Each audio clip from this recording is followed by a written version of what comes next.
Old city metro పనుల్లో అట వేగం పెంచాలంటున్నారు రేవంత్ అన్న. ఉం? ఎంజీబీఎస్ చంద్రాయనగుట్ట రూట్లో వెంటనే టెండర్లు పిలవాలంటున్నారు. రద్దీకి తగ్గట్టుగా అదనపు మెట్రో కోచ్లను కొనుగోలు చేయాలని ఆదేశించారు. హైదరాబాద్ మెట్రో రైలు లిమిటెడ్ ఉన్నతాధికారులతో సమీక్ష చేసింది.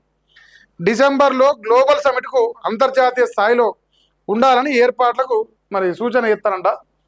సో రేవంత్ అన్న ఓల్డ్ సిటీ మెట్రో పనులు వేగం పెంచుర్రి, ఫాస్ట్గా చేయరు అంటున్నాడు. పైసలు కావాలి మరి పాస్ చేయాలంటే. ఇప్పుడు పైసలు ఉంటేనే పని అవుతుంది. మన కాడ పైసలు లేవు. ఆ ఎల్లెంటోని నిండా గుంజుకునే దమ్మే లేక ఇప్పుడు ఫేజ్ 1 కానీ అటా ఇటా ఎటో ఎటా అనేది అర్థం కాక ఆగం అవుతున్నాం. ఏడ చూడు సెంట్రల్ గవర్నమెంట్ మీద వాళ్ళ మీద అంటారుగా భారం వేసి మనం మూసుకపోతాన్నాం. మరి ఎక్కడి పైసలు మన కాడ?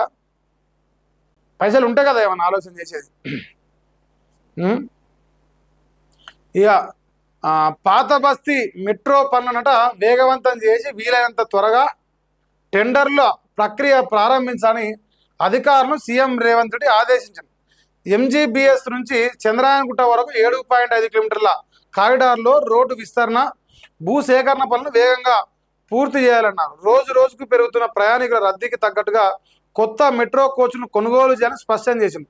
మంగళవారం హైదరాబాద్ మెట్రో రైల్ లిమిటెడ్ ఉన్నతాధికారులతో సీఎం రేవంత్ రెడ్డి సమీక్ష నిర్వహించారు. ఫేజ్ 2లో భాగంగా ఓల్డ్ సిటీ మెట్రో కారిడార్ నిర్మాణంలో ప్రస్తుత టెక్నాలజీ వినియోగంపై ఢిల్లీ మెట్రోను సంప్రదించి అవసరమైన సలహాలు తీసుకొని అధికారులు సూచించింది. పెండింగ్లో ఉన్న భూసేకరణ పనులను త్వరితగతిన కొలికి తెచ్చి టెండర్ల ప్రక్రియ పూర్తి చేయాలన్నారు. మెట్రోలో ప్రయాణికుల రద్దీ పెరుగుతున్నందున కొత్త కోచ్ల కొనుగోలుకు తక్షణ చర్యలు తీసుకోవాలని యనమల రేవంత్ రెడ్డి గారు మరి అధికారులకు సెలవిచ్చాడు.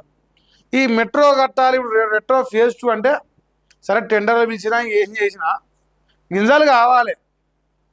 గింజల పరిస్థితి ఏందని అర్థం కావట్లేదు.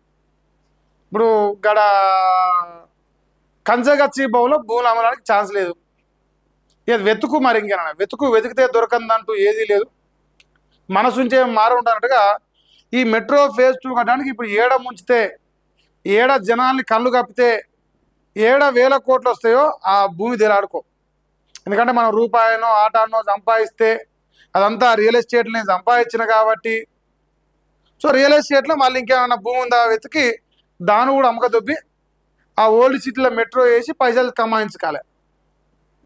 రేందే ఇది కూడా తిరుపతి రెడ్డికో, జగదీష్ రెడ్డికో, తర్వాత కొండలరెడ్డికో ఎవరికో ఒకరికి అప్పచెప్పు. ఇది కూడా కాంట్రాక్ట్ అయ్యేదేముంది. ఇప్పుడు పేపర్లల్లో 5 పేపర్లు మన గురించి వార్త రాయవు.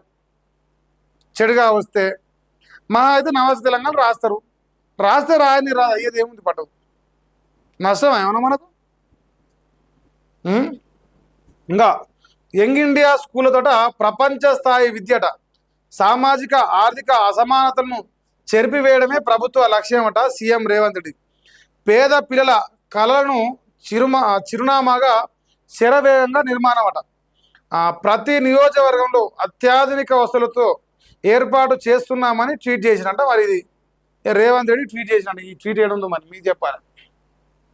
సో ఏది ఏమైనా నల్లమల్ల పులి గారు యంగ్ ఇండియా ఇంటిగ్రేటెడ్ స్కూల్లో కూడా 32 స్కూళ్ళు 2 కంపెనీలకు ఇచ్చిండు కాంట్రాక్టు. అందులో ఒకటి మెగా. ఇప్పుడు యంగ్ ఇండియా గురించి మాట్లాడినా, మెట్రో గురించి మాట్లాడినా దాని వెనక కమిషన్లు వచ్చే పనులేవి. కమిషన్ రాని పనులలో రేవంత్ రెడ్డి ఇంట్రెస్ట్ చూపించడు. అది ఏ పనైనా పేరు పెట్టుకోరు మీరు. అలా కమిషన్ వస్తుందా మీ మాట వింటా, అలా కమిషన్ వస్తలేదా మీ మాట నేనా. ఇప్పుడు ఫీజు రియంబర్స్మెంట్ ఇవ్వాలి, అలా ఇయ్యడు, అలా పైసలు రావు. ఫీజు రియంబర్స్మెంట్ కాకుండా ఇప్పుడు ఉద్యోగుల జీతాలు ఇవ్వాలి, అలా పైసలు రావు. సో పైసలు వచ్చేది ఏమైనా ఉంటే చెప్పి బరాబర్ ఇస్తాం. ఇప్పుడు బట్టి విక్రమార్కుడు ఆయన కాంట్రాక్టర్లు పైసలు ఇవ్వాలంటే 10% కమిషన్ ఇవ్వాలట. అలా సతీ మనకి ఆఖరికి రిటైర్మెంట్ బెనిఫిట్స్ ఇవ్వాలన్నా సరే 10% కమిషన్ ఇస్తేనే ఇస్తారట. సో ఇదంతా కాంగ్రెస్ ఇందిరమ్మ రాజ్యం, ప్రజాపాలన, దీని గొప్పతనం. ఇది ఇటువంటి గొప్ప పనులు చేస్తుంట. మరి ఇప్పుడు ఓల్డ్ సిటీలో రేపు హైదరాబాద్లో జిహెచ్ఎంసీ ఎన్నికలు ఉన్నాయి. జిహెచ్ఎంసీ ఎన్నికల్లో నాకు తెలిసి ఎంఐఎం, కాంగ్రెస్ 2 కలిసి పోటీ చేస్తాయి. ఆ ఎంఐఎం పార్టీ కాంగ్రెస్ పార్టీ రేపు ఆడ ముస్లింల ఓట్లు కావాలి కాబట్టి ఆ ముస్లింల ఓట్ల కోసం ఇప్పుడు ఏమైనా డ్రామా నడిపిస్తారు ఆ పేపర్లలో. తెలిసిందే కదా, ఎప్పుడైతే అవసరం పడుతుందో ప్రజలతో అప్పుడు ప్రజలకు అనుకూలంగా వార్తలు వస్తాయి.